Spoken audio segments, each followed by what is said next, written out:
இன்று நாம் பார்க்க இருக்கும் தலைப்பு டெல்லி சுல்தானியர்கள் மற்றும் முகலாயர்களின் ஆட்சி முறை மற்றும் இராணுவ முறை. முதலில் கலீஃபாக்கள், டெல்லி சுல்தானியர்கள். இந்த கலீஃபா என்ற அமைப்பு முகமது நபி இறந்த பின் தான் துவங்கியது. இந்த கலீஃபா இஸ்லாம் சமயத்தின் பாதுகாவலராக விளங்கினார். முதல் கலீஃபா அபுபக்கர் ஆவார். இவரை பின் தொடர்ந்தவர்கள் உமர், உஸ்மான் மற்றும் அலி. இந்த 4 கலீஃபாக்களுக்கு அடுத்து வந்தவர்கள் உமையத்துகள். இந்த உமையத்துகளுடைய தலைநகர் டமாஸ்கஸாக இருந்தது. டமாஸ்கஸை தலைநகராக கொண்டு இந்த உமையத்துகள் ஆட்சி புரிந்தனர். இந்த உமையத்துகளுக்கு அடுத்து ஆட்சிக்கு வந்தவர்கள் அபாசிட்டுகள். இந்த அபாசிட்டுகள் பாக்தாத்தை தலைநகராக கொண்டு ஆட்சி புரிந்தவர்கள். அதற்கடுத்து டெல்லி சுல்தானியர்கள். இந்த டெல்லி சுல்தானிய வம்சம் கிட்டத்தட்ட 5 வம்சங்கள் ஆட்சி புரிந்தனர். அடிமை வம்சம், கில்ஜி வம்சம், துக்ளக் வம்சம், சையது வம்சம், லோடி வம்சம். இந்த டெல்லி சுல்தானுடைய ஆட்சிக்கு அடிகோலியவர் குத்புதீன் ஐபக்.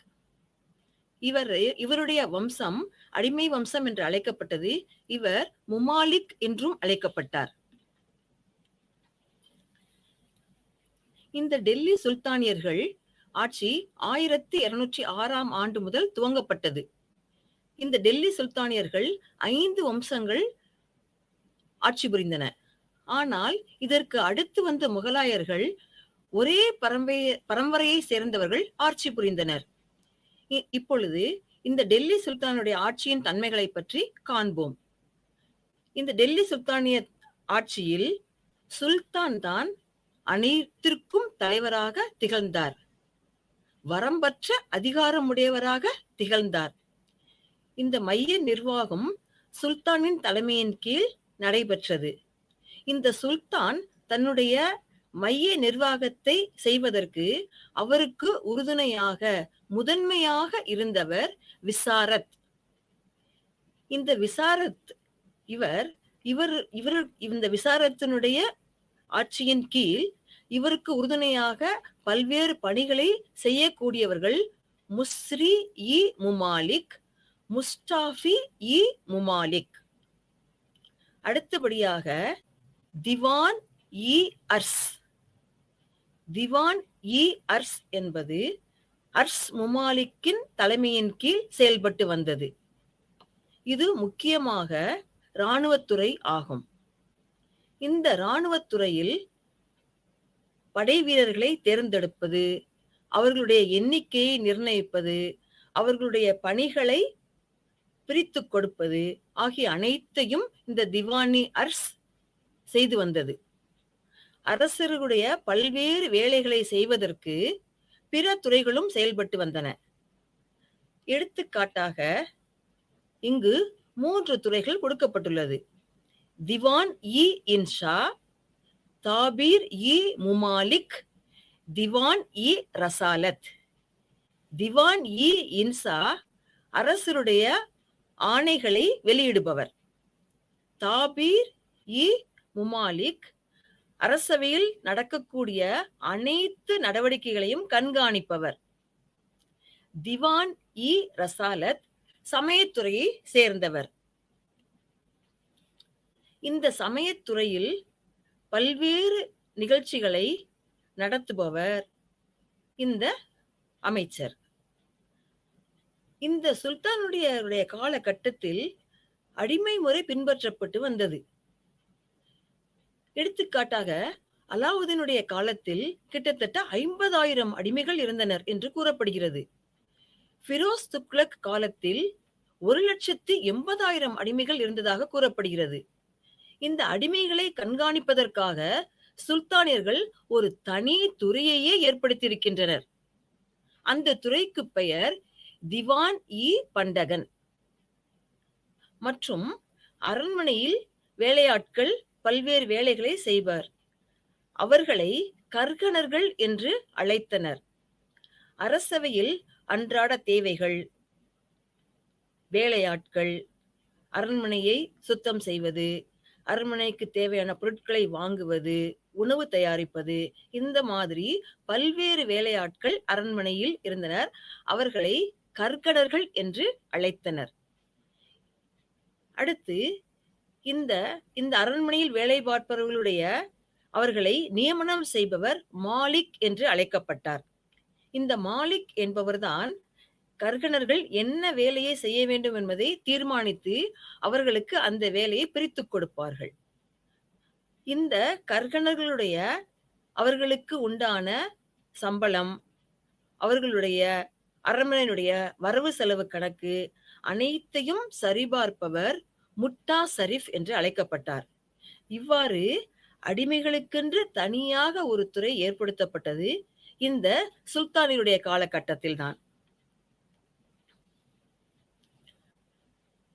அடுத்ததாக டெல்லி சுல்தானிகளுடைய மாகாண நிர்வாகம்.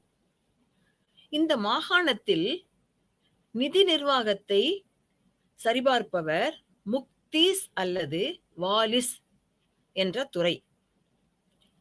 இராணுவ பிரிவு அதிகாரி இக்தாக்கள் என்று அழைக்கப்பட்டனர். இந்த இராணுவ அதிகாரிகள் படைக்கு இராணுவ வீரர்களை நியமிப்பது, அவர்களுடைய எண்ணிக்கையை நியமிப்பது, அவர்களுடைய வேலையை பிரித்துக் கொடுப்பது ஆகிய பணிகளை செய்தனர். அடுத்தபடியாக உள்ளது திவானி விசாரத். இந்த மாகாண நிர்வாகத்தின் செலவினங்கள் அனைத்தையும் சரிபார்ப்பவர் இந்த திவானி விசாரத். இந்த மாகாண நிர்வாகத்தில் உள்ள பல்வேறு நிர்வாகிகளின் வரவு செலவு கணக்குகளையும் செலவினங்களையும் சரிபார்ப்பவர் இந்த திவானி விசாரத்.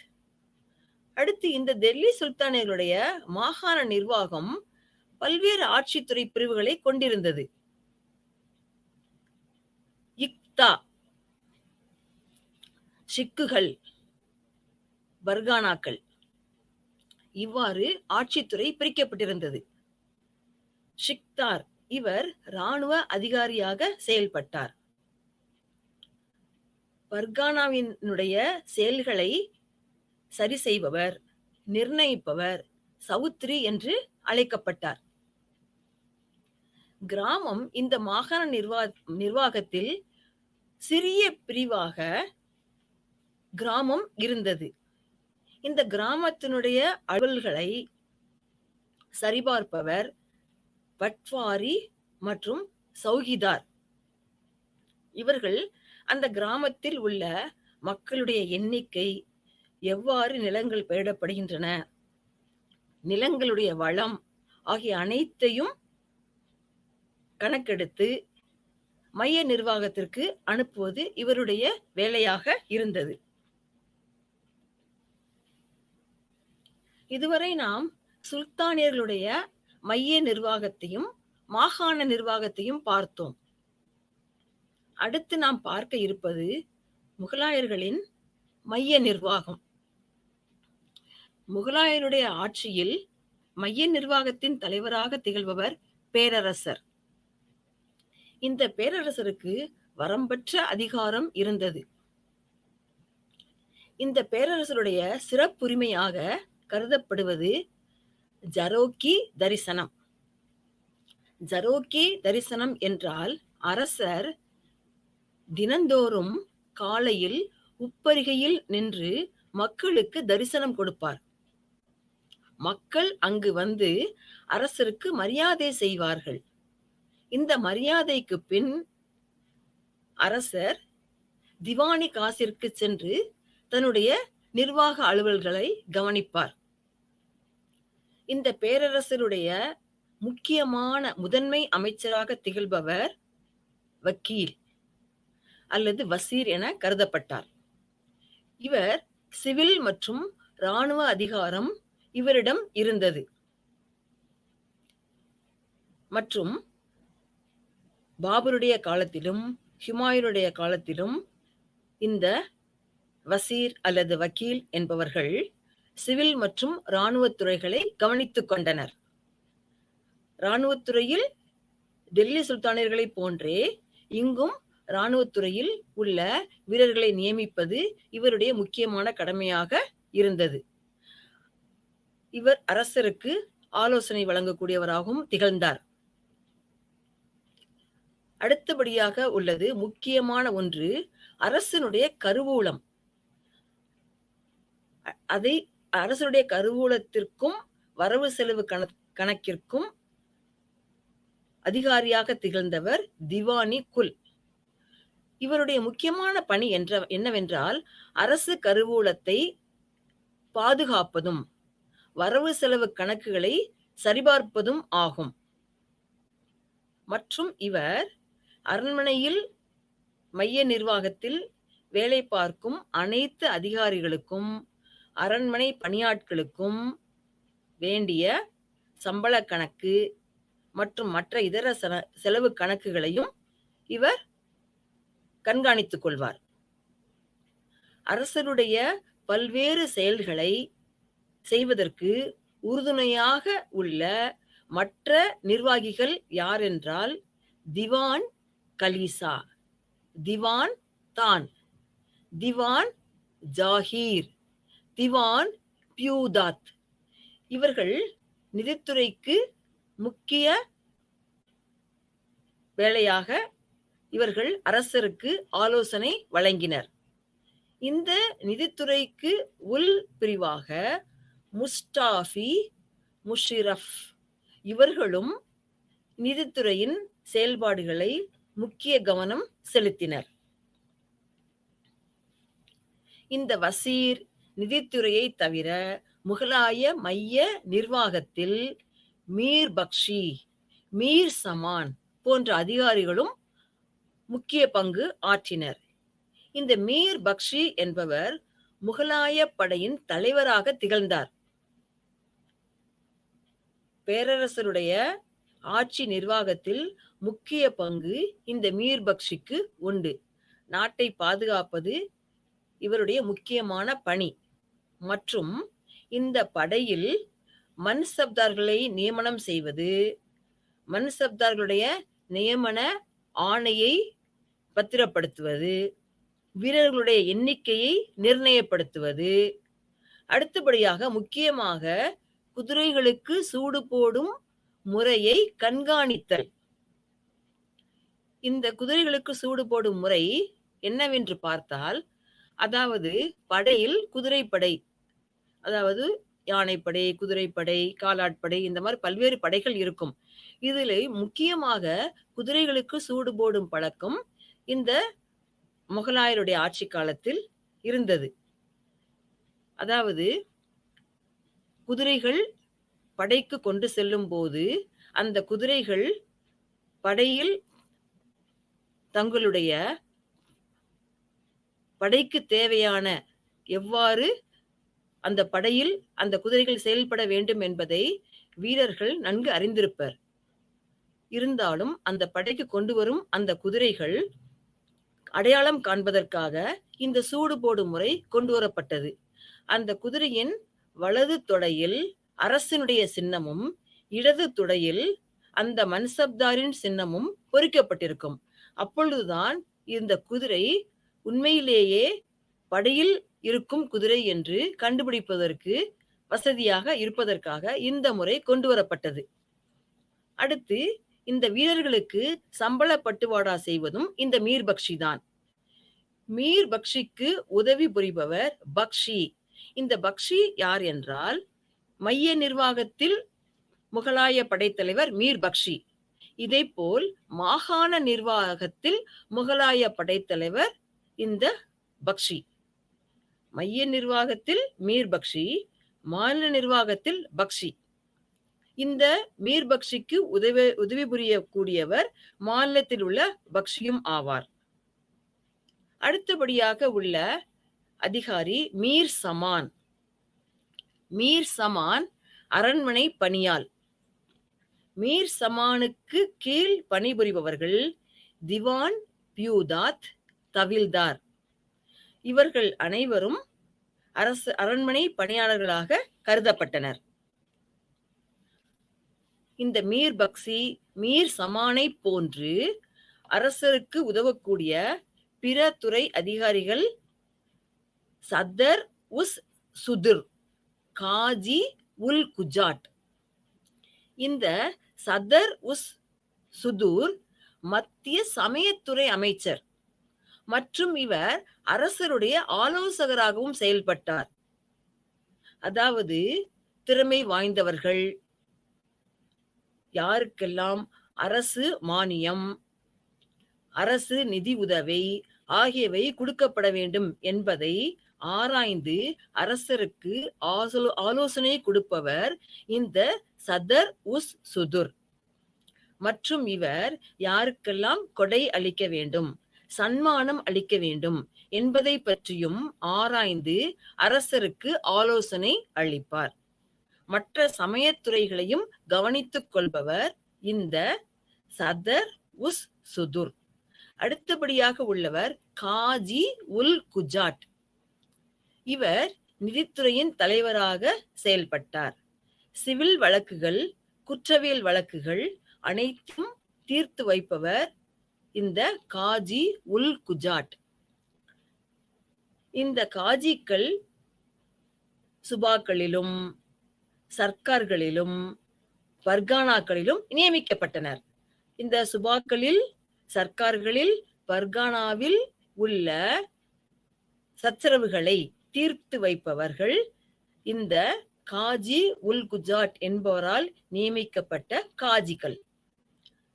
மற்றும் இங்கு இராணுவத்திற்கென்று தனியான காஜிகள் நியமிக்கப்பட்டனர்.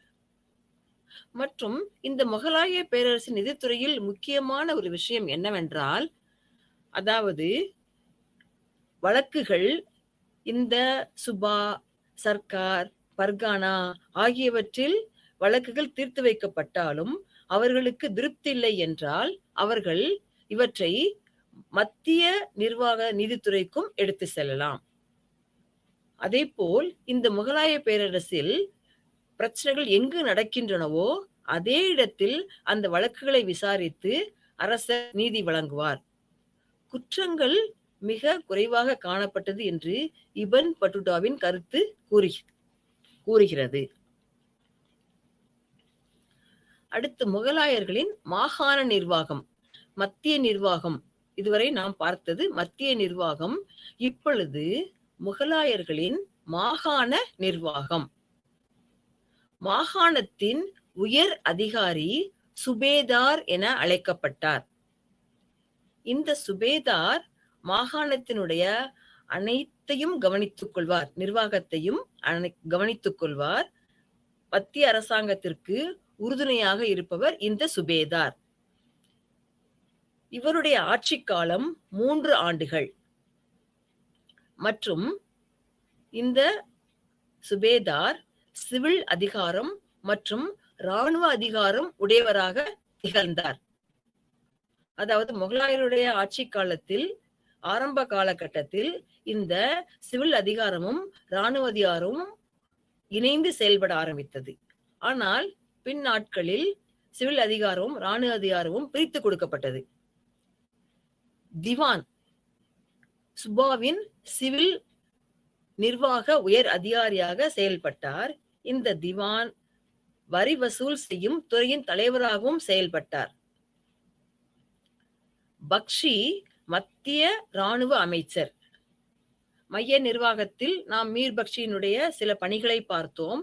அந்த மைய நிர்வாகத்தில் உள்ள மீர் பக்ஷி தான் மாகாணத்தில் உள்ள பக்ஷியை நியமிப்பார். இந்த பக்ஷி மாநில இராணுவத்தை கண்காணிப்பவர். இந்த பக்ஷி மாகாணத்திற்கு இராணுவ ஆட்களை தேர்ந்தெடுக்கும் பொழுது வீரர்களுடைய எண்ணிக்கை, அவருடைய தரம் ஆகியவற்றையும் தன்னுடைய பதிவேட்டில் குறிப்பிடுபவர் இந்த பக்ஷி.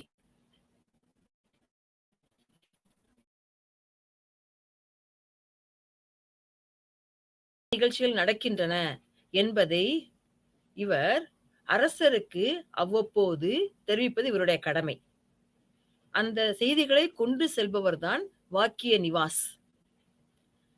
தாக் சவுக்கீஸ் என்றால் செய்திகளை உடனுக்குடன் தெரிவிப்பது இந்த தாக்கீசானுடைய முக்கியமான கடமை. இந்த வாக்கிய நாவிஸ் அல்லது இவருக்கு மற்றொரு பெயர் வாக்கிய நிவர்.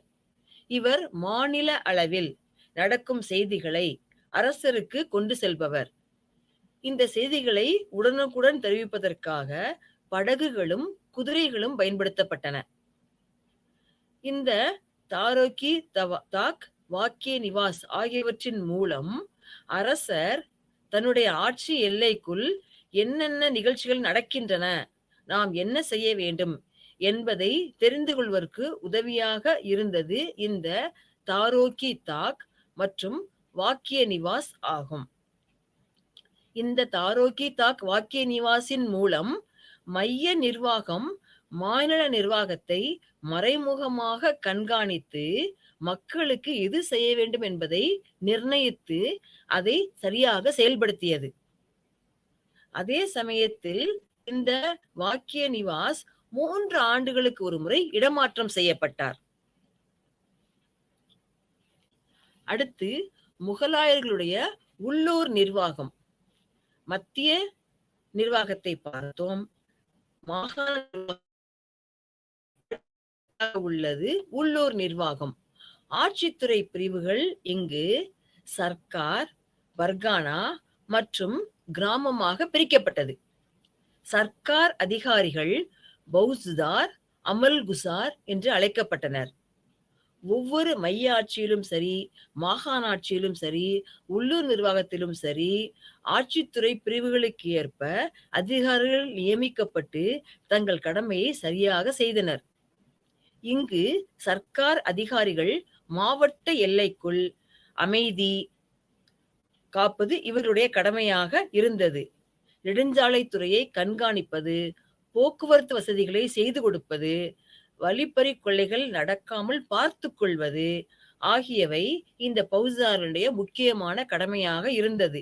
இந்த பௌசுதார் தன்னுடைய கடமையை சரியாக செய்ததினால்தான் அங்குள்ள மக்கள் எந்த பயமுமின்றி நிம்மதியாக வாழ்ந்தனர். அடுத்து உள்ளவர் அமல் குசார். இந்த அமல் குசார் மாவட்டத்தில் வரி வசூல் நீதிமன்ற நிர்வாகமாக செயல்பட்டது. செலவினம் மற்றும் மாதாந்திர அறிக்கையை திவானுக்கு அனுப்புதல் இவருடைய கடமை. மத்திய நிர்வாகத்தில் இந்த வரவு செலவு கணக்குகளை பார்ப்பவர் திவான். இந்த உள்ளூர் நிர்வாகத்தில் வரவு செலவு கணக்குகளை பார்ப்பவர் இந்த அமல் குசார். இந்த அமல் குசார் தன்னுடைய எல்லைக்கு உட்பட்ட பகுதியில் உள்ள வரவு செலவு கணக்குகளை மைய நிர்வாகத்தில் உள்ள திவானுக்கு அனுப்புவார்.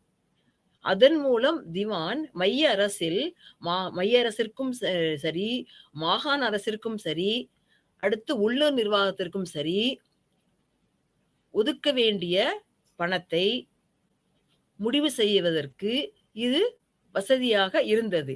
இந்த அறிக்கை திவானுக்கு சமர்ப்பிப்பதால் அவர் பண பட்டுவாடா செய்வதிலும் வரவு செலவு கணக்குகளை சரிபார்ப்பதற்கும் உதவியாக இருந்தது. அடுத்து முகலாயர்களின் வட்ட நிர்வாகம். அதாவது நாம் இதற்கு முன் சர்க்கார்களை பார்த்தோம். பர்கானாக்கள் என்பது சர்க்காருக்கு கீழ் உள்ள நிர்வாக பிரிவு ஆகும். பர்கானாக்கள் அடுத்து சர்க்கார்கள், அடுத்து பர்கானாக்கள். இந்த பர்கானாவினுடைய நிர்வாக அதிகாரி ஷிக்தார் என அழைக்கப்பட்டார். இந்த பர்கானாவில் உள்ள அனைத்து நிர்வாகத்தையும் கவனித்துக் கொள்பவர் இந்த ஷிக்தார்.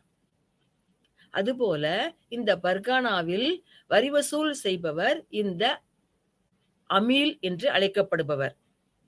அடுத்த அதிகாரி கானுங்கோ என்பவர். இவர் வேளாண்மை ஆவண காப்பாளர். இவருடைய எல்லைக்கு உட்பட்ட பகுதிகளில் என்னென்ன பயிர்கள் விளைவிக்கப்படுகின்றன, அதிலிருந்து கிடைக்கக்கூடிய வருமானம், நிலத்தின் தரம் ஆகியவற்றை குறிப்பெடுத்து அதை தன்னுடைய அலுவலகத்தில் சமர்ப்பிப்பார். கிராமம்தான் நிர்வாகத்தின் கடைசி பிரிவு. இந்த கிராமத்தினுடைய தலைவர் முக்கூடம் என அழைக்கப்பட்டார். இந்த கிராமத்தினுடைய தலைவர் கிராமத்தில் உள்ள மக்களுக்கு கல்வி வசதி, நீர்ப்பாசன வசதி, போக்குவரத்து வசதி, இந்த மாதிரி சின்ன சின்ன வசதிகள் அனைத்தையும் செய்து கொடுப்பவர் இந்த முக்கூடம். அடுத்து இந்த வட்ட நிர்வாகத்தில் வருமான ஆவண காப்பாளராக செயல்படுபவர் இந்த பட்வாரி. இந்த பர்கானாவில் உள்ள வருமானம் எவ்வாறு உள்ளது என்பதை தன்னுடைய காப்பகத்தில் குறிப்பெடுத்து அதை மத்திய நிர்வாகத்திற்கு அனுப்பி வைப்பவர் இந்த பட்வாரி. இவ்வாறு பல்வேறு ஆட்சித்துறை பிரிவுகள் இருந்தாலும் அனைத்து அதிகாரிகளும் தங்களுடைய குறிப்புகள் அனைத்தையும் மைய நிர்வாகத்திற்கு அனுப்புவது முக்கியமான கடமையாக செயல்பட்டது. அடுத்ததாக உள்ளது வட்ட நிர்வாகம். தானாதர் என அழைக்கப்பட்டது. தானா அமைதி நிலைநாட்ட படை நிறுத்தி வைக்கும் இடம். அந்த குறிப்பிட்ட எல்லைக்குள் மக்கள் அமைதியாக வாழ்வதற்கும் தேவைப்படும் பொழுது உதவி செய்வதற்கும் படைகள் நிறுத்தி வைக்கப்பட்டன. அந்த இடத்திற்கு பெயர் தானா. இந்த தானாக்கள் பல்வேறு இடங்களில் நிறுவப்பட்டது. இந்த படையினுடைய தலைவர் தானாதார் என அழைக்கப்பட்டார். ஏனென்றால் தேவைப்படும் காலங்களில், போர் காலகட்டங்களில் முக்கியமாக இவர்கள் படைக்கு தன்னுடைய படையை அனுப்பி உதவி செய்வர். இந்த தானாதாரை நியமிப்பவர் சுபேதார் மற்றும் திவான். இந்த சுபேதார் பற்றியும் திவான் பற்றியும் நாம் முன்னரே தெளிவாக பார்த்தோம். சுபாவின் தலைவர் சுபேதார், மத்திய நிர்வாகத்தின் முக்கியமான பொறுப்பில் இருப்பவர் இந்த திவான். இவர் இருவரும் சேர்ந்து இந்த தானோதரை நியமிப்பர். ஏனென்றால் தேவைப்படும் காலங்களில் படையை கொடுத்து உதவுவர் இந்த தானோதர். மற்றும் தானாதார் பௌஜிதாருக்கு கீழ் செயல்படுவார். அடுத்து நகரம், கோட்டைகளை நிர்வகிக்க தனித்தனியாக நிர்வாகம் ஏற்படுத்தப்பட்டது. நகரத்தை பாதுகாப்பது முக்கியமான கடமை. ஏனென்றால் அங்குள்ள மக்களுக்கு தேவையான அனைத்தும் இங்கு செய்யப்பட்டது. அடுத்து கோட்டைகள் என்று பார்த்தீர்கள் என்றால், இந்த கோட்டையில் தானியங்கள் குவித்து வைக்கப்பட்டன மற்றும் படைக்கலன்கள் குவித்து வைக்கப்பட்டன. போர்க்காலங்களில் எதிரிகளை தாக்குவதற்கும் எதிரிகளிலிருந்து பாதுகாப்பதற்கும் இந்த கோட்டைகள் பயன்பட்டன. முகலாய பேரரசில் கோட்டைகள் மிகவும் பிரம்மாண்டமாக கட்டப்பட்டது. இந்த கோட்டைகளை நிர்வகிக்க தனித்தனியான நிர்வாகமும் ஏற்படுத்தப்பட்டது. இதுவரை நாம் டெல்லி சுல்தானுடைய ஆட்சி முறை பற்றியும் முகலாயருடைய ஆட்சி முறை பற்றியும் பார்த்தோம். இப்பொழுது டெல்லி சுல்தானியர்களின் படையமைப்பு. டெல்லி சுல்தானியர்கள் மங்கோலிய படையமைப்பை பின்பற்றினர். நிலையான படையை ஏற்படுத்தியவர் அலாவுதீன் கில்ஜி. இதற்கு முன்பு வரை நிலையான படை கிடையாது. அலாவுதீன் கில்ஜி ஒழுங்கான ஒரு படையை ஏற்படுத்தி அவர்களுடைய சம்பள பணத்தை ஒழுங்குபடுத்தி ஒரு நிலையான படையை ஏற்படுத்தினார். அந்த பெருமை அலாவுதீன் கில்ஜியைத்தான் சாரும். படையின் தலைமை அதிகாரி கான். அடுத்து இந்த படையில் பல்வேறு இனத்தவர்கள் படையில் இருந்தனர். மங்கோலியர்கள், பாரசீகர்கள், துருக்கியர்கள் ஆகியோர் இந்த படையில் சேர்த்துக் கொள்ளப்பட்டனர். இந்த டெல்லி சுல்தானுடைய காலத்தில் 3 படைப்பிரிவுகள் இருந்தன. குதிரைப்படை, காலாட்படை, யானைப்படை. இந்த குதிரைப்படை முக்கியமானதாக கருதப்பட்டது. நாம் முன்பே கூறியபடி இந்த குதிரைப்படையில் குதிரைகளுக்கு சூடு போடும் முறை பின்பற்றப்பட்டு வந்தது. அதாவது தரமற்ற குதிரைகள் போருக்கு வராமல் தடுப்பதற்கும் இந்த முறை மிகவும் முக்கியமானதாக கருதப்பட்டது. அடுத்து காலாட்படை. இந்த காலாட்படையில் ஈட்டி எறிபவர்களும் அம்பு எய்பவர்களும் சிறந்தவர்களாக திகழ்ந்தனர். அடுத்து யானைப்படையை எடுத்துக்கொண்டால், அரசர் மட்டுமே யானையை வைத்துக்கொள்ள அனுமதி அளிக்கப்பட்டது. போர் காலங்களில் போர் வீரர்கள் இந்த யானையின் மீது அமர்ந்தும் போரிட்டனர்.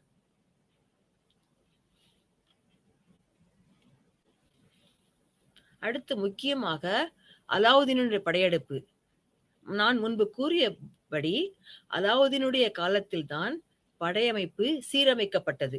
அலாவுதீனுடைய படையில் கிட்டத்தட்ட 4,75,000 வீரர்கள் இருந்தனர். இவர்களுடைய பெயர் பட்டியல்கள், தேர்ந்தெடுக்கும் முறை, பயிற்சி அளிக்கும் முறை அனைத்திலும் அதிக கவனம் செலுத்தப்பட்டது. ஏனென்றால் இவருடைய காலத்தில்தான் நிலையான ஒரு படை நிர்வாகம் ஏற்படுத்தப்பட்டது. ஆகையால் வீரர்களை தேர்ந்தெடுக்கும் பொழுது தரமான பயிற்சி பெற்ற வீரர்கள் படையில் சேர்த்துக் கொள்ளப்பட்டனர். பயக் என்பது காலாட்படை என்று அழைக்கப்பட்டது. அடுத்து ஜண்டர் என்பவர் அரசருடைய பாதுகாவலராக இருந்தார். இந்த அலாவுதீனுடைய படையில் விளையாட்டு வீரர்களும் போர்க்காலங்களில் படையில் சேர்த்துக் கொள்ளப்பட்டனர். இப்பொழுது முகலாயர்களுடைய படை அமைப்பு. இந்த முகலாயருடைய படையமைப்பில் காலாட்படை, யானைப்படை, குதிரைப்படை, பீரங்கிப்படை, கப்பற்படை ஆகிய 5 வகை படையமைப்பு இருந்தது. முன்பு நாம் பார்த்த சுல்தானுடைய படையில் காலாட்படை, யானைப்படை, குதிரைப்படை மட்டுமே இருந்தது. முகலாயருடைய காலகட்டத்தில் பீரங்கிப்படையும் கப்பற்படையும் சேர்ந்து இருந்தது. இந்த காலாட்படையில் எண்ணிக்கை மிக அதிகமாக இருந்தது. சுல்தானுடைய காலகட்டத்தில் ஈட்டி எறிபவர்களும் போர்வாளில் சிறந்தவர்களும் திறமை மிக்கவர்களாக இருந்தார்கள் என்று பார்த்தோம். இந்த காலாட்படையிலும் கை தேர்ந்தவர்கள் இருந்தார்கள். இருந்தாலும் போர் காலகட்டங்களில் அரண்மனை அலுவலர்களும் போர்களில் சேர்த்துக் கொள்ளப்பட்டனர். மக்கள் தொகை அதிகமாக உள்ள ஒரு படையாக இந்த காலாட்படை இருந்தது. அடுத்தது யானைப்படை. இந்த முகலாயருடைய காலத்திலும் யானைப்படை மிகவும் சிறந்ததாக கருதப்பட்டது. அரசர் மட்டுமே இந்த யானைப்படையை வைத்திருக்கும் அனுமதி பெற்றவராக இருந்தார். குதிரைப்படை. அங்கு சுல்தானிடம் பார்த்தது போலவே இங்கும் குதிரைப்படை மிகவும் சிறந்ததாக கருதப்பட்டது. அடுத்து மன்சப்தாரி முறை மூலம் இந்த குதிரைப்படை செயல்பட்டது. இந்த குதிரைப்படை இங்கும் சூடுபோடும் முறை பின்பற்றப்பட்டு வந்தது. அதாவது இந்த குதிரைப்படையில் வீரர்கள் போர்க்கால கட்டங்களில் மட்டும் இந்த குதிரைப்படையை போருக்கு அனுப்பி வைப்பர். மற்ற காலகட்டங்களில் அவருடைய கண்காணிப்பின் கீழ் இந்த குதிரைப்படை செயல்பட்டது. அடுத்தபடியாக பீரங்கிப்படை. இந்த பீரங்கிப்படை முகலாய ஆட்சியில் பாபருடைய காலத்தில்தான் முதல் முறையாக பீரங்கிப்படை பயன்படுத்தப்பட்டது. ஆரம்ப காலகட்டத்தில் இந்த பீரங்கிப்படை வெளிநாடுகளிலிருந்து பெறப்பட்டது. ஆனால் பின்னாட்களில் உள்நாட்டிலேயே இந்த பீரங்கிகளை செய்ய ஆரம்பித்தனர். பீரங்கிப்படையை முதலில் இந்தியாவில் அறிமுகப்படுத்திய பெருமை பாபரையே சாரும். அடுத்ததாக கப்பற்படை. கப்பற்படை பயன்படுத்தியதாக இபன் பட்டுட்டாவினுடைய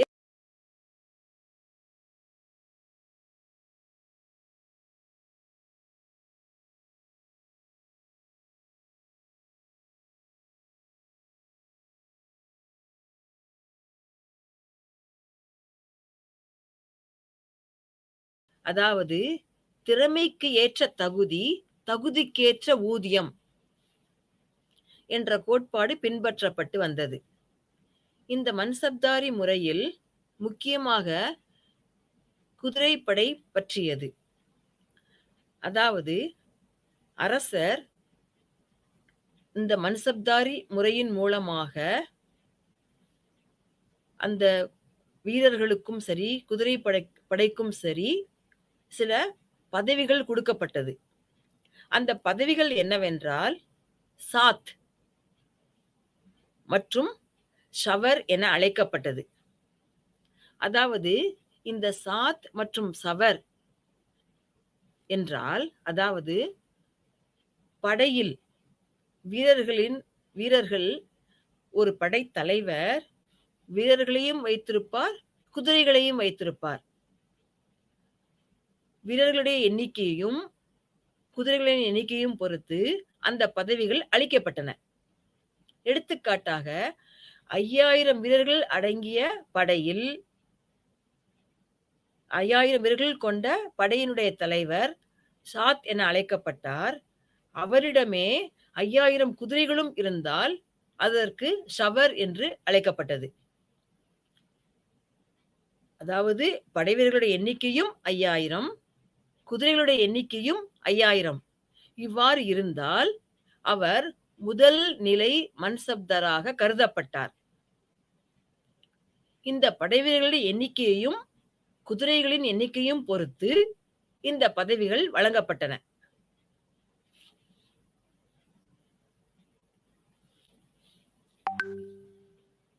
மற்றும் இந்த படைவீரர்கள், குதிரை படைவீரர்கள் சில அரசருடைய ஆணைப்படி இந்த படைவீரர்கள் போர்க்காலங்களில் அரசருக்கு உதவியாக இருந்தனர்.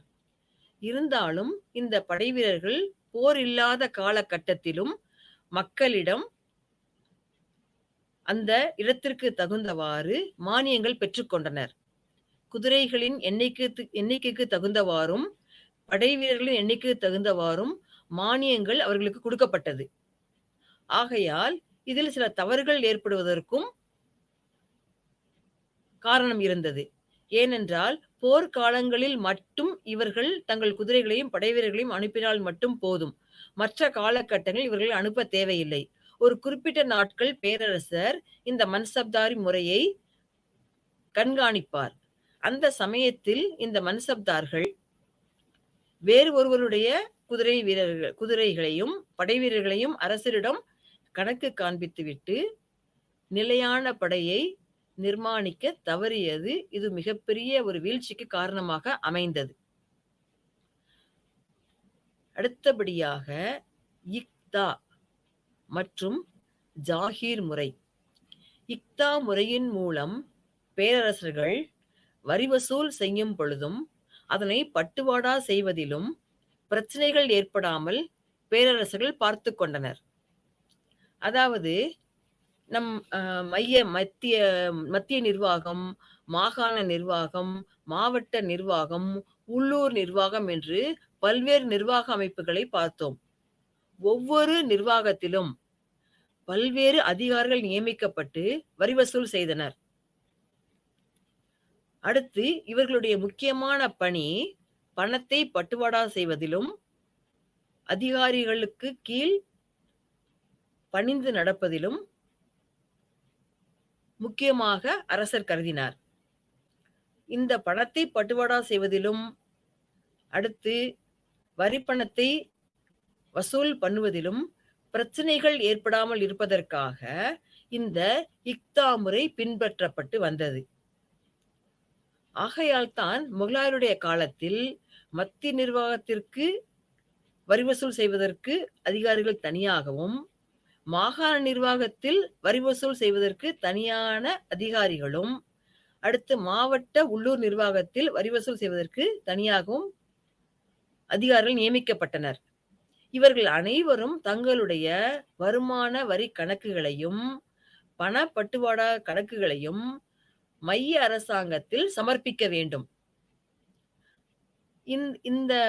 இந்த வரி வசூல் செய்வதிலும் பட்டுவாடா செய்வதிலும் பிரச்சனைகள் ஏற்படாமல் இருப்பதற்காகத்தான் அரசர் வாக்கிய நாவிஸ் என்ற ஒரு அமைப்பை ஏற்படுத்தியிருந்தார். இந்த அமைப்பின் மூலம் மேல் மட்டத்திலிருந்து கீழ் மட்டம் வரை என்ன நடக்கிறது என்பதை அரசர் தெரிந்து கொள்வதற்கு வசதியாக இருந்தது. இந்த வாக்கிய நிவாஸ் அன்றன்று நடக்கும் செயல்களை அரசரிடம் தெரிவிப்பார். இதன் மூலம் அரசர் எந்தெந்த இடத்தில் என்னென்ன பிரச்சனைகள் ஏற்படுகின்றன, அதற்கு எவ்வாறு தீர்வு காண வேண்டும் என்பதை அவருக்கு உறுதுணையாக உள்ள திவான் அல்லது வசீர் மூலம் ஆலோசனை பெற்று அந்த பிரச்சனைகளுக்கு தீர்வு கண்டார். அடுத்தபடியாக இந்த பேரரசர்கள் நாட்டில் நடக்கும் நிகழ்ச்சிகளை மக்களுடைய எண்ண ஓட்டங்களை தெரிந்து கொள்வதற்காகவும் மற்றொரு முறை பின்பற்றப்பட்டு வந்தது. அந்த முறைதான் ஒற்றர்கள் முறை. அந்த ஒற்றர்கள் இந்த வாக்கிய நிவாஸ் நாட்டில் நடக்கும் செய்திகளை அரசருக்கு தெரிவிப்பார் என்று பார்த்தோம். இந்த ஒற்றர்கள் மக்கள் அரசரை பற்றி என்ன நினைக்கிறார்கள், ஒவ்வொரு நிர்வாகிகளும் தங்களுடைய பணிகளை எவ்வாறு செய்கிறார்கள் என்பதை கவனித்து அந்த செய்திகளை உடனுக்குடன் அரசரிடம் தெரிவிப்பார். அப்ப மக்களுடைய எண்ணங்களும் இந்த ஒற்றர்களின் மூலம், மக்களுடைய தேவைகளும் இந்த ஒற்றர்களின் மூலம் அரசர் நிவர்த்தி செய்வதற்கு வசதியாக இருந்தது. இந்த இக்தா முறை மூலம் பேரரசர் நாட்டு மக்களுக்கு என்ன செய்ய வேண்டும் என்பதையும் நலத்திட்டங்களையும் மைய நிர்வாகத்தின் மூலமாக அதற்கு கீழ் உள்ள அனைத்து நிர்வாகத்திற்கும் செயல்பட்டு வந்தார். அடுத்தபடியாக கைப்பற்றப்பட்ட பகுதிகளை பாதுகாக்க வரி வசூல் செய்ய ஜாகீர்தார்கள் நியமிக்கப்பட்டனர். அதாவது முகலாய பேரரசில் பாபர், ஹுமாயூன், அடுத்து ஷெர்ஷானுடைய ஆட்சி, அக்பர், ஜஹாங்கீர், அவுரங்கசீப், ஷாஜகான் ஆகியோர் அனைத்து முகலாய பேரரசுடைய காலத்திலும் பல்வேறு போர்கள் நடைபெற்றன. போர்களின் மூலம் கைப்பற்ற பகுதிகளை அரசர் மைய நிர்வாகத்திலும் சில பொறுப்புகளை கொடுத்துள்ளார், மாநில நிர்வாகத்திலும் சில பொறுப்புகளை கொடுத்துள்ளார், உள்ளூர் நிர்வாகத்தின் அதிகாரிகளும் சில பொறுப்புகளை கொடுத்துள்ளார். இவ்வாறு கைப்பற்ற பகுதிகளை பாதுகாப்பதற்கென்றே தனியாக ஜாகிர்தார்கள் நியமிக்கப்பட்டனர். அவர்களுக்கு கொடுக்கப்பட்ட இடம் ஜாகிர் என அழைக்கப்பட்டது. இவ்வாறு கைப்பற்றப்பட்ட நாட்டின் ஆட்சியின் எல்லைக்குட்பட்ட பகுதிகளுடைய நிர்வாகத்தை கவனிப்பதோடு மட்டுமன்றி அரசர் கைப்பற்றப்பட்ட பகுதிகளுடைய நிர்வாகத்தையும் நல்ல முறையில் இந்த ஜாகிர்தார்கள் மூலம் கவனித்து வந்தார். அவர்களுடைய தேவைகளையும் நிவர்த்தி செய்யப்பட்டன. இந்த ஜாகிர்தார் கொடுக்கப்பட்ட அந்த இடம் ஜாகீர் என அழைக்கப்பட்டது. இவ்வாறு முகலாய பேரரசில் ஆட்சிமுறையுடைய தலைவராக திகழ்ந்தவர் இந்த பேரரசர். மற்றும் இந்த இக்தா முறையின் மூலமாகவும் ஜாகிர் முறையின் மூலமாகவும் பேரரசு மிகவும் சிறப்பாக செயல்பட்டது. மற்றும் நீதித்துறையை பார்த்தால், அதாவது மைய நிர்வாகம், மாநில நிர்வாகம், உள்ளூர் நிர்வாகம், ஒவ்வொரு நிர்வாகத்திலும் நீதித்துறை தலைவர்கள், அதிகாரிகள் நியமிக்கப்பட்டனர். இருந்தாலும் இந்த நீதித்துறையில் அளிக்கப்பட்ட அந்த நீதி அவர்களுக்கு ஏற்றுக்கொள்ள முடியவில்லை என்றால் அவர்கள் மாகாணத்தில் உள்ளவர்கள் மைய நிர்வாகத்தில் கூறப்பட்ட நீதி ஏற்றுக்கொள்ள முடியவில்லை என்றால் அரசிடமும் தெரிவிப்பதற்கு அனுமதி அளிக்கப்பட்டது. ஒரு சில நேரங்களில் வழக்குகள் அந்தந்த இடத்திலேயே விசாரணை செய்யப்பட்டு மக்களுக்கு தீர்ப்பு வழங்கப்பட்டது. இவ்வாறு இந்த முகலாயருடைய பேரரசு மக்களுடைய ஒவ்வொரு நிர்வாகத்திலும் அக்கறை உள்ளவர்களாக செயல்பட்டு வந்தனர். அடுத்து மக்களுக்கு முக்கியமான ஒன்று, அரசர் அதாவது வேளாண்மை துறையிலும் சரி, படைத்துறையிலும் சரி, அனைவருக்கும் பங்கு அளிக்கப்பட்டது. அந்தந்த நிர்வாகத்தை அந்தந்த இடங்களில் உள்ள அதிகாரிகளிடம் கொடுக்கப்பட்டது. அந்தந்த இடத்தில் உள்ளவர்கள் அந்த பணியை சிறப்பாக செய்வதற்கு ஏதுவாக அமைந்தது. இவ்வாறு பாபர், அவருக்கு கீழ் செயல்பட்ட வசீர்களும், ஹுமாயூனுக்கு கீழ் செயல்பட்ட வசீர்களும் அரசருக்கு ஆலோசனை வழங்கி அரசாட்சி சிறப்பாக அமைய அவர்களுக்கு உறுதுணையாக இருந்தனர். இந்த ஆட்சி நிர்வாகம் சிறப்பாக அமைவதற்கு முக்கியமான காரணம் படை. அந்த படை மிகவும் சிறப்பாக செயல்பட்டது. எல்லா படைகளுக்கும் தலைவராக இருந்தவர் அரசர். இந்த அரசருடைய அந்த படைகள் சிறப்பாக செயல்படுவதற்கு முக்கியமான காரணம் அக்பருடைய காலத்தில் கொண்டு வரப்பட்ட மன்சப்தாரி முறை. இந்த மன்சப்தாரி முறை ஆட்சி நல்ல முறையில் செயல்படுவதற்கு காரணமாக அமைந்தது. ஏனென்றால் இந்த படை வீரர்களை தேர்ந்தெடுக்கும் பொழுதும் சரி, தேர்ந்தெடுத்த பின்னர் அவர்களுக்கு ஆணை வழங்கப்பட்டது. அந்த ஆணைகள் பாதுகாப்பாக நிர்மாணிக்கப்பட்டது. தேர்ந்தெடுக்கப்பட்ட வீரர்களுக்கு பயிற்சி கொடுக்கப்பட்டது. பயிற்சி கொடுத்த பின்புதான் அவர்கள் இராணுவத்தில் சேர்த்துக் கொள்ளப்பட்டனர். இந்த சேர்த்துக் கொள்ளப்பட்ட இராணுவ வீரர்கள் அரசருக்கு கட்டுப்பட்டு போர்க்காலங்களில் உறுதுணையாக இருந்தனர். அடுத்தபடியாக இந்த முகலாயருடைய காலத்தில் மக்களுடைய பொருளாதார நிலைமை மற்றும் சமூகத்தினுடைய நிலைமை சிறப்பாக அமைந்ததற்கு அரசர்கள் பின்பற்றிய சில சமூக சீர்திருத்தங்களும் காரணமாக அமைந்தது. முக்கியமாக அலாவுதீன் கில்ஜி காலத்தில் பின்பற்றப்பட்டு வந்த மார்க்கெட் ரெகுலேஷன், ஒவ்வொரு பொருளினுடைய எடையையும் தரத்தையும் சரிபார்த்து சந்தைக்கு கொண்டு வரப்பட்டது.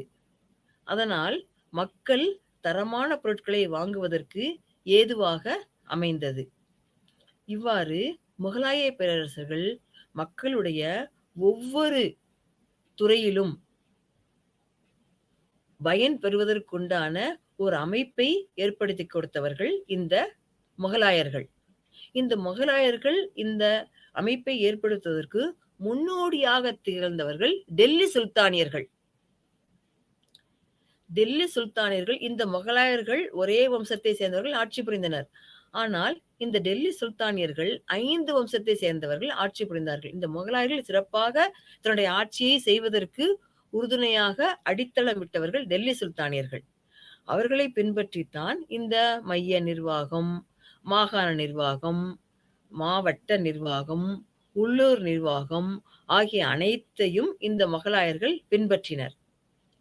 அடுத்தபடியாக இந்த ஆட்சித்துறையில் மக்கள், அதாவது கீழ்த்தட்டு மக்கள், உள்ளூர் நிர்வாகத்தில் உள்ள மக்களுடைய அடிப்படை தேவைகளும் பூர்த்தி செய்யப்பட்டது.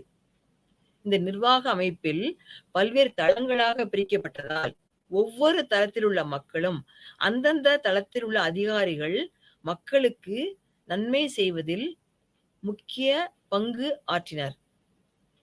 கீழ்த்தளத்தில் உள்ள மக்களுக்கும் தேவையானவற்றை கொண்டு செல்வதற்கு அதிகாரிகள், அதாவது பௌஜ்தார், கானுங்கோ ஆகியோர் செயல்பட்டனர். இவர்கள் இந்த மக்களுடைய அடிப்படை தேவைகளான போக்குவரத்து வசதி, சுகாதாரம், நீர்ப்பாசன வசதி, கல்வி வசதி ஆகிய அனைத்திலும் இவர்கள் மக்கள் முன்னேறுவதற்குண்டான சில நலத்திட்டங்களை கொண்டு வந்தனர். மைய நிர்வாகத்தில் திவான், அடுத்து மாகாண நிர்வாகத்தில் சுபேதார். இவ்வாறு இவர்கள் இருவருடைய ஒத்துழைப்பில்தான் அரசாங்கம் சிறப்பாக செயல்பட்டது. இந்த அதிகாரிகளுடைய ஆலோசனையின் பேரில் அரசர் பல நலத்திட்டங்களை ஏற்படுத்தி மக்களுடைய வாழ்க்கையில் முன்னேற்றங்கள் காண பல முடிவுகளை எடுத்தார். பேரரசர் சில காலகட்டங்களில் அவருடைய பணியை செய்ய முடியவில்லை என்றால், நோய்வாய்ப்பட்டாலோ இல்ல பல்வேறு போர்க்களங்களில் சில முடிவுகள் எடுக்க வேண்டிய சூழ்நிலை ஏற்பட்டாலோ அந்த பணியை அவருக்கு கீழுள்ள முதன்மை அதிகாரியான வசீர் எடுத்து செய்தார். அதே சமயம் மன்னர் ஆட்சியின் பொழுது, அதாவது மன்னர் குறைந்த வயது உடையவராக இருந்தால் அவருடைய அந்த ஆட்சி பொறுப்பை ஏற்கும் காலம் வரை அந்த ஆட்சி பொறுப்பை ஏற்று செயல்பட்டவர் இந்த வசீர். நாட்டினுடைய நிர்வாகத்தில் முக்கிய ஆலோசகராக இருந்தவர் இந்த வசீர். இவர் வக்கீல் எனவும் அழைக்கப்பட்டார். அரசர் எடுக்க வேண்டிய முடிவுகள் அனைத்திலும் ஆலோசனை வழங்குபவர் இந்த வசீர். எந்தெந்த துறைக்கு அதிக கவனம் செலுத்த வேண்டும், யாருக்கு கொடை நல்க வேண்டும், யாருக்கு மானியம் அளிக்க வேண்டும் என்பதை பற்றியும் அரசருக்கு ஆலோசனை வழங்கியவர் இந்த வசீர். அடுத்தபடியாக இந்த வரவு செலவுகளை சரிபார்ப்பவர்கள் அனைத்து நிர்வாக தளத்திலும் முக்கிய பணியாற்றி வந்தனர். மைய நிர்வாகத்திலும் சரி, மாகாண நிர்வாகத்திலும் சரி, வட்ட நிர்வாகத்திலும் சரி, இவருடைய பணி முக்கியமானதாக கருதப்பட்டது. அடுத்தபடியாக மீர் பக்ஷி, இவர் இராணுவத்தினுடைய தலைவராக செயல்பட்டார். அதாவது போர்க்கால, அதாவது படை வீரர்களை நிர்ணயிப்பது, அவருடைய எண்ணிக்கை, அவருடைய தரம், அவர்களுக்கு பயிற்சி அளிப்பது ஆகிய அனைத்திலும் உதவி புரிந்தவர் இந்த மீர் பக்ஷி என்பவர். இந்த மீர் பக்ஷி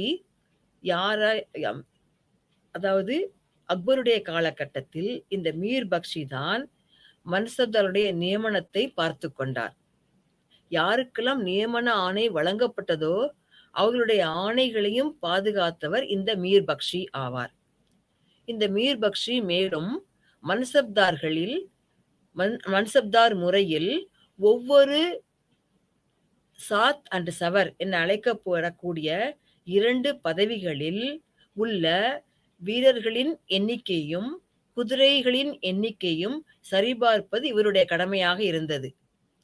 ஏனென்றால் மன்சப்தார் முறையில் வீரர்களுடைய எண்ணிக்கையை பொறுத்தும் குதிரைகளுடைய எண்ணிக்கையை பொறுத்தும் அவர்களுக்கு பதவிகள் வழங்கப்பட்டன. அவர்களுடைய சம்பளமும் இந்த படை வீரர்களும் குதிரைகளையும் எண்ணிக்கையை பொறுத்தான் அளிக்கப்பட்டது. 10 வீரர்கள் 10 குதிரைகள் அடங்கிய மன்சப்தார்களும் இருந்தனர். 10,000 வீரர்களும் 10,000 குதிரைகளும் உள்ள மன்சப்தார்களும் இருந்தனர். தேவைப்படும் பொழுது இவர்கள் அரசருக்கு உதவி புரிந்தனர். இந்த மன்சப்தார் முறை அக்பருடைய காலத்தில் மிக சிறப்பாக செயல்பட்டது. இதற்கு உறுதுணையாக இருந்தவர் மீர் பக்ஷி. அடுத்தபடியாக மாகாணத்தில் இந்த இராணுவத்துறையை சரிபார்த்தவர் பக்ஷி என்று பார்த்தோம். இந்த பக்ஷி மாகாணத்தில் உள்ள அனைத்து வீரர்கள் பட்டியலை தயாரிப்பது, அவர்களுக்கு வரவு செலவு கணக்குகளை பார்ப்பது, அவர்களுக்கு சம்பள பட்டுவாடா செய்வது ஆகிய அனைத்தையும் மாகாணங்களில் பக்ஷி பார்த்து கொண்டார். அடுத்தபடியாக இந்த அரசனுடைய நிர்வாகத்தில் குதிரைகள் பயன்படுத்தப்பட்டு வந்தன. ஒரு சில சமயங்களில் இந்த குதிரைகள் அரசர் ஆண்டிற்கு ஒரு முறை இந்த குதிரை படைகளை கண்காணிக்கும் பொழுது சில தவறுகள் நடப்பதற்கும் காரணம் ஏற்பட்டது. ஏனென்றால் இந்த போர்க்கால கட்டத்தில் மட்டும்தான் இந்த மன்சப்தார்கள் அரசருக்கு உதவி புரிந்தனர். மற்ற காலகட்டங்களில் அவர்கள் தங்களுடைய சொந்த அலுவல்களில் ஈடுபட்டனர். ஆகையால் இந்த மன்சப்தார் முறை சில காலகட்டங்களில் தவறாக பயன்படுத்தப்பட்டது. இவ்வாறு சுல்தானுடைய ஆட்சி முறையிலும் சரி, முகலாயர்களுடைய ஆட்சி முறையிலும் சரி, அரசர், பேரரசர் அவரே ஆட்சியின் தலைவராக செயல்பட்டார். வரம்பற்ற அதிகாரத்தை உடையவராக இருந்தவர் அரசர். தன்னுடைய நிர்வாகத்தை பல்வேறு பகுதிகளாக பிரித்து பல்வேறு அதிகாரிகளிடம் கொடுத்து அது செவ்வனே செய்வதற்கு உறுதுணையாக இருந்தவர்கள் இந்த நிர்வாகிகள். இந்த நிர்வாகிகள் அந்தந்த வட்டத்திற்கு கீழ் உள்ள மக்களுக்கு செய்ய வேண்டிய நல்ல செயல்களை அரசருடைய ஆலோசனையின்படியும் அவருக்கு மேலுள்ள அதிகாரிகளின் ஆலோசனைப்படியும் செய்து வந்தனர். இவ்வாறு முகலாயருடைய ஆட்சி முறை மிக சிறப்பாக செயல்பட்டு வந்தது. இந்த முகலாயருடைய ஆட்சி முறைக்கு முதலாக அடித்தளமிட்டவர் பாபர். இதேபோல் டெல்லி சுல்தானர்களுடைய ஆட்சிக்கு அடித்தளமிட்டவர் குத்புதீன் ஐபக். இடைக்கால கட்டத்தில் இந்தியாவில் இந்த டெல்லி சுல்தானர்களுடைய ஆட்சியும் முகலாயருடைய ஆட்சியும் சிறப்பாக செயல்பட்டது. ஏனென்றால் டெல்லி சுல்தானியர்களும் தங்களுடைய பதவியை மிகவும் உயர்வாக கருதினார்கள். அனைத்து அதிகாரம் பெற்றவர்களாக திகழ்ந்தார்கள். படைகளின் தளபதியாக திகழ்ந்தவர்களும் டெல்லி சுல்தானியர்கள். அதேபோல் இந்த முகலாயருடைய காலத்திலும் பேரரசரும் வரம்பற்ற அதிகாரம் உடையவராக திகழ்ந்தார். தனக்கு கீழுள்ள அதிகாரிகளை இந்த ஒற்றர் படையின் மூலம் கண்காணித்து வந்தார். இந்த ஒற்றர் படையும் வாக்கிய நாவிஸ் இந்த துறையும் அரசர் மக்களுக்கு நல்ல பல விஷயங்களை செய்வதற்கு உறுதுணையாக அமைந்தது. மற்றும் படை நிர்வாகம் அரசருக்கு ஆலோசனை வழங்கியது. இவர்களுடைய காலகட்டத்தில் இராணுவம் நல்ல முறையில் செயல்பட்டு வந்தது. அடுத்தபடியாக பேரரசர் அரசை பாதுகாப்பதற்கும் மக்களை பாதுகாப்பதற்கும் பெரிய பெரிய அரண்களை கட்டினர், கோட்டைகள். அந்த கோட்டைகள் மக்களுக்கு எதிரிகளிலிருந்து பாதுகாப்பதற்கும் எதிரிகளை தாக்குவதற்கும் வசதியாக அமைந்தது. கோட்டைகளை சுற்றி போர் வீரர்கள் எந்த நேரமும் எதிரிகளை தாக்குவதற்காக தயார் நிலையில் வைக்கப்பட்டனர். அதுபோல படைகள் எப்பொழுதும் இப்பொழுது நாம் பார்த்த யானைப்படை, குதிரைப்படை, காலாட்படை, பீரங்கி படை இவற்றை தவிர ஒவ்வொரு மைய நிர்வாகத்திலும் சரி, மாநில நிர்வாகத்திலும் சரி, வட்ட நிர்வாகத்திலும் சரி தனித்தனியாக படைகள் நிர்வகிக்க உரிமைகள் அளிக்கப்பட்டது. அந்தந்த பகுதிக்கு கீழ் உள்ள நிர்வாகிகள் தனக்கென்று ஒரு தனிப்படையும் வைத்துக் கொண்டனர். போர் காலகட்டங்களில் அரசர் உதவி கேட்கும் சமயம் இந்த படைகளை கொடுத்து உதவினர். இந்த படைகள் அந்த எல்லைக்குள் உள்ள மக்களை பாதுகாப்பதற்காக பயன்படுத்தப்பட்டது. இவ்வாறு முகலாய பேரரசிலும் சரி, சுல்தானியர்களும் சரி ஆட்சி முறை மிக சிறப்பாக செயல்படுவதற்கு காரணமாக இருந்த பல்வேறு அதிகாரிகள், அவர்கள் அனைவரும் அரசருடைய ஆணைக்கு கட்டுப்பட்டு தங்கள் கடமைகளை சரியாக செய்ததினால் முகலாய பேரரசு பல்வேறு சாதனைகளை செய்வதற்கு வசதியாக அமைந்தது. இவ்வாறு இந்த முகலாய பேரரசினுடைய சிறப்பிற்கு இந்த முகலாய பேரரசுகள் மட்டுமன்றி அனைவரும் காரணமாக அமைந்தனர். பேரரசர் தன்னுடைய பணிகளை நிர்வாகிகள் மூலம் செயல்படுத்துமாறு கூறினார். அந்த நிர்வாகிகளும் தங்களுக்கு அளிக்கப்பட்ட அந்த கடமைகளை சரியாக செய்ததினால்தான் முகலாய பேரரசு பல்வேறு சாதனைகளை செய்வதற்கு உறுதுணையாக அமைந்தது. இதுவரை நாம் முகலாய பேரரசும் சிறப்பாக அமைவதற்குண்டான காரணத்தையும், டெல்லி சுல்தானிய பேரரசு சிறப்பாக செயல்படுவதற்கான காரணத்தையும் பார்த்தோம். இந்த இரண்டு பேரரசும் சிறப்பாக செயல்படுவதற்கு காரணமாக இருந்த இந்த இராணுவத்துறையின் சிறப்பை பற்றியும் நாம் இந்த பாடப்பகுதியில் இதுவரை தெளிவாக பார்த்தோம்.